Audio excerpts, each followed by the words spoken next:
10 idées reçues sur les essais cliniques. Avec la professeure Tabassom Simon, en partenariat avec la Société française de pharmacologie et de thérapeutique. Idée reçue numéro 7, un essai clinique, ça va me prendre beaucoup trop de temps. Alors, d'abord, ça dépend des essais. Il y a des essais qui peuvent durer qu'une journée.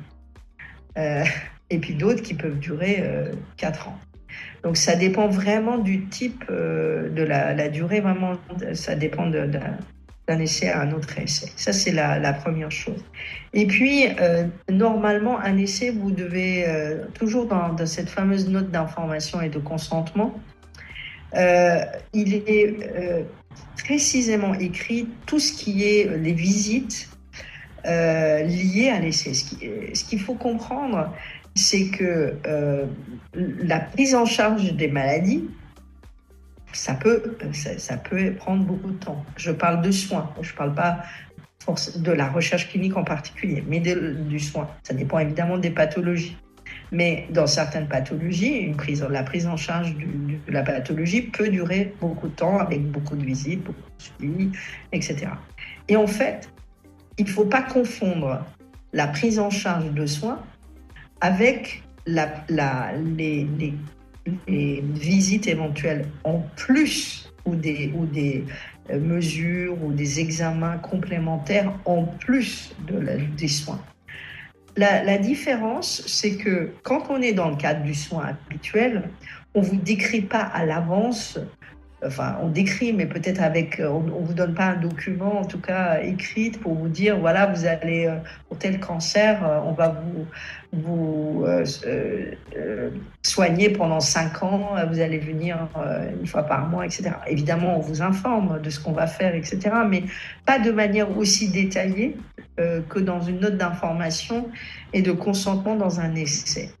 Toujours parce que la réglementation, encore une fois, exige qu'on explique en détail l'ensemble des contraintes de ce que c'est que la recherche. Et donc, dans cette note d'information, on doit vous distinguer ce qui est du domaine du soin, mais vous dire ce qui est en plus dans le domaine de la recherche. Et en général, on fait tout pour ceux qui rédigent des protocoles, je peux vous garantir, et moi j'en fais partie des gens qui rédigent et qui aident dans ces rédactions de protocoles et dans leur conception. Tout est fait pour essayer de les réduire au maximum, pour justement diminuer les contraintes complémentaires, supplémentaires par rapport à la prise en charge. Mais parfois, c'est nécessaire d'en faire certains parce que justement, on veut évaluer correctement cette balance bénéfice-risque de ce qu'on est en train de faire. Donc, on doit clairement les indiquer pour que les gens sachent en amont, il faut qu'ils soient éclairés sur l'ensemble des contraintes qu'apporte la recherche. Ces contraintes ont aussi un avantage, bien entendu. C'est que quand on vous fait plus d'examens, plus de suivi, avec plus de consultations, donc ça veut dire que vous êtes beaucoup plus surveillé dans le cadre d'un essai clinique que dans le cadre d'un soin. Ça ne veut pas dire que pendant le soin, on ne prend pas bien soin de vous, c'est pas ça. Mais dans le cadre de la recherche, on fait encore plus attention parce qu'on doit tout regarder, on doit tout vérifier, on doit notifier tout événement, justement parce qu'on est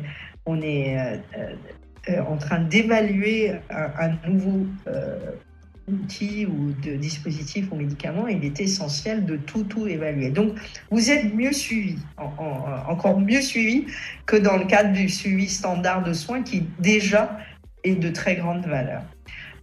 Et puis, il peut y avoir des compensations financières, par exemple pour les volontaires sains, il y a des indemnités qui sont payées pour les contraintes des déplacements et des contraintes d'hospitalisation, etc.